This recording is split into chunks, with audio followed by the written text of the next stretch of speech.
Hey, everybody. Excited to join my friend Ken Roberts here again for another great discussion. Ken, how you We are doing? back again. We're back We're again. How you doing today, Josh? we're back. We're back. Good, very good. We've been talking a lot about your season, your next season, and what you've been focused on. And a lot of it boils down to this concept of a well-finished life, which you've said earlier is really about you discovering what God has for you in this season. It's really about starting here. And it really starts to pull on the thread of that proverb that it is the glory of God to conceal a matter. It's the glory of Mm, kings to seek it out. And mm, how do you pull on that thread of what God has called you into? mm. But I was just wondering if you could maybe unpack a bit more of like how did you discover what God was having for you in this season? Because I think a lot of people have that question of like, yeah, I get it conceptually, Ken, but like, how do I ask the right questions? What are the steps to finding that for me?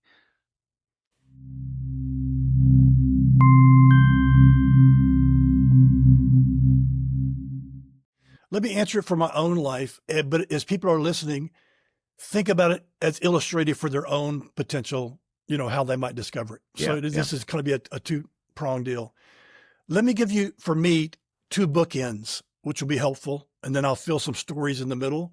sure. This is what brought me to where I'm at and wanted to help people live a well-finished life, okay? When I was about, I would say 17 or 18, my life verse, and again, it's just one of those things that God does with us if we're listening to the, we're walking with Him. My life verse became Psalms 90, verse 12, which Mm, chapter 90 talks about how short our days are. He gives us 70 or 80 years, if we have the strength. But then to me, the crescendo of the chapter is verse 12, where it says, teach us to number our days aright so we can mm, present to you a heart of wisdom. mm, That was like that was a book anchor for me, a bookend for me early on in my life. mm, Now, the Message translation translates that verse, help me to live wisely and well. Help me to mm, live wisely and well. So what happened then, is I tried to live out of that for that season. What does it mean to live with intentional? Again, this would be 50 years ago in my life, but what does that mean to live, with an intentional life? How can I. So that was one bookend from the beginning. I felt I was designing an intentional life. I wanted to live an intentional life, whatever that meant. At mm. the end of my life, I wanted to present, heart of wisdom. Can, So that can was you a just bookend. on Yep. that bookend? Can you Yep. unpack what do you mean by the intentionality in that season? Was it like a song that was stuck in your head? You just couldn't get out of it. It was like something deeper than that. It was a something you just could not get yourself away from? How did you, at an early age, Yeah. have that be a bookend? Great question. We could go into a lot of probably detail, in answering it. But here's what I would say in general, and this has been a pattern in my life again, which is kind of something that maybe could be taught and it would be helpful. Um, I've always said where God speaks, that's where He enables. And Hmm, by speaking, I don't mean an angel showing up in the bedroom or writing on the wall, but I mean the nurturing of the voice of the Spirit in my life as I walk with Jesus through the Word, those type of hmm, things.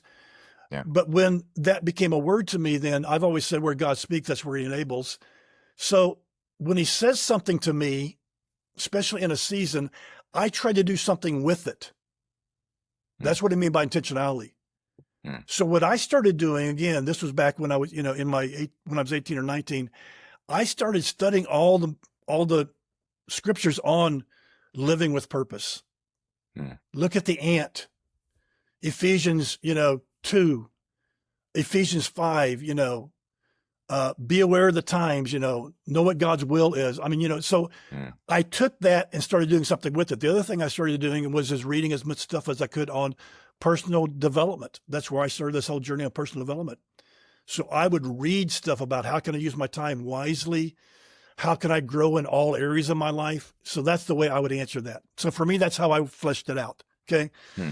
That's The great. other bookend for me then, would be, and this started about 20, 25 years ago, but it's still going. It's my bookend.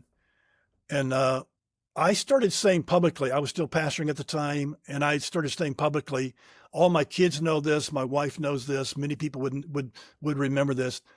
I started saying, Josh, this would have been in my late 40s, maybe early 50s. When I die, on my headstone, on my tombstone, I want to paraphrase from the verse Hebrews 11:13, which says they all died in faith, not yet receiving the full promise. Mm. But I said I wanted that paraphrase, and what I want when I die, I want on my headstone the words, "Here lies a follower of Jesus who died finishing well, who died leaning forward," that whole idea. So what's my point? My point is the thread that started when I was 19, over 40 years, became a rope that I simply, recognized in different ways. Then, and again, I won't go too deep in this, but between my bookends, I've had at least three life-marking situations. One was in my early 30s. Again, I won't give all the details and give a lot of time. But my uncle, who was dying of throat cancer, lived 4 hours from here. My dad, who lived in Tennessee, flew up, stayed with me. I drove him over there. We spent a day with his name was Uncle Daryl. Uncle Daryl had a very hard life. He'd been a hard liver in every way. He came to Christ at the very end of his life. So now we go to his home. His hospice is his living room, and he's ready to die. We're there. We're all musical. He was musical. My dad was musical. So we talk and pray and all those type of things after a long time. Get the guitars out. We're singing old songs, old hymns, that he knew, he grew up on, but had a very broken life. And I remember we were getting ready to drive back home. This was about a 4-hour drive back to Cleveland, where I live here now. And I remember Uncle Daryl, as we were praying and our hands were all together, all three of us, my dad, my uncle, and myself. And Uncle Daryl caught my eye. And he said to me, "Ken, I wish I could live my life all over again." Man. So again, that's a story that marks me in my bookends. Oof. Jeez. And then again, my late wife being killed in a car accident at the age of 47. We all know we're going to die. We just don't know when we're going to die or how we're going to die. That marked me. And then I have a few other stories we actually need to tell. My only point I'm trying to make here, as you're thinking through your own life, we all have threads that if we'll water the threads, they'll become ropes that pull us forward into our destiny. And that's just that's what it is. So that's why the why is so deep with me, because it's an assignment on my life in this season. It's not just I read a book, I think I'll try something. Hey, let's try this. No, it's a deep culmination of trying to live a well-finished life that's really coming even to a greater point of helping as many people as I can. So that's why it's deep in me. I think hearing what God is saying to you and being able to recognize the voice that is speaking is possibly one of the things that you could be doing to discover what God is saying in this season. But are there some other things that you found that people should be asking or doing in order to discover a bit more of the details around maybe what God is saying? Yeah, this comes out in some of my focus material, those three interrelated components. And so what I try to lead people through is a discovery process. Because really, what is my life purpose? How do I figure that out? I have no idea. Those type of things. The 5 things that's involved that I encourage people to kind of think about, and again, I'll just kind of fly over these, but one is our sovereign, what I call sovereign foundations. That's step 1, which is really early formation years. I call it sovereign foundations because God uses all things. We were all born at a certain time into a certain family, grew up in a certain way, and had certain life-shaping experiences in us. But because who God is, he uses those things in some way toward our destiny. So I help people kind of really unpackage their life and really kind of see what those may be. That's the first thing. The second thing then is what are people's primary gifts? God gives all of us in certain ways. And again, I don't use just spiritual gifts. I use gifts in general, our natural gifts, our spiritual gifts, what we're good at, what we have developed. If people said, "Hey, what's your top 3 things?" And they would surface to the top, you would know Josh is good with this, this, this, this. And again, that only makes sense that God gifts us in alignment to what he wants us to accomplish. So you want to know what your gifts are. Third is passions. What have been those elements of passions that if we dig them up again, sometimes life pushes them down, but we spend the Mhm. time to dig them up again? What makes me cry? What makes me rejoice? What if God woke me up in the middle of the night and said, "Hey, Josh, what do you want to do in the next 3 years? You tell me and we'll do it," as far as a Mhm. contribution? It's Mhm. those type of things. Many people don't live out of God-given desire or passions. Mhm. Mhm. So that's the third thing. And you can tell this is a passion of mine. It's a deep Yeah. passion that's been there since at least 19. It's had Mhm. iterations, you know, but it's been there. It's a passion. That's the third thing. The fourth one then would be our temperament. How we're all designed in a certain, you're wired in a certain way, I'm wired in a Yep. certain way, other people Mhm. are. Yep. If you know your true God-given wiring, because again, the assumption is the idea is we are built in a way that should be in alignment with our destiny. Mhm.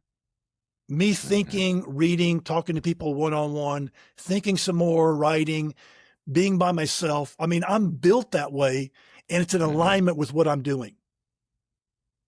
And many people get out of alignment by their temperament and there's always a grind. Then I'll give you the last one. And the last one is our life shaping experience. So, sovereign foundations, our top gifts, our passions, our temperament, how we're built, and then our life shaping experiences.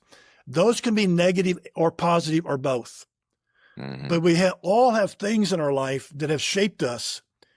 And if we bring them to the arena of who we are, you put those things together, and Josh, I can guarantee you it will start telling, wow, this is obviously who Josh is. Look at my North Star. It's not a 40-year life plan, but look, wow, I know without a doubt that's who I am Mhm. and part of my contribution I'm supposed to make while I'm on the planet. That's so good.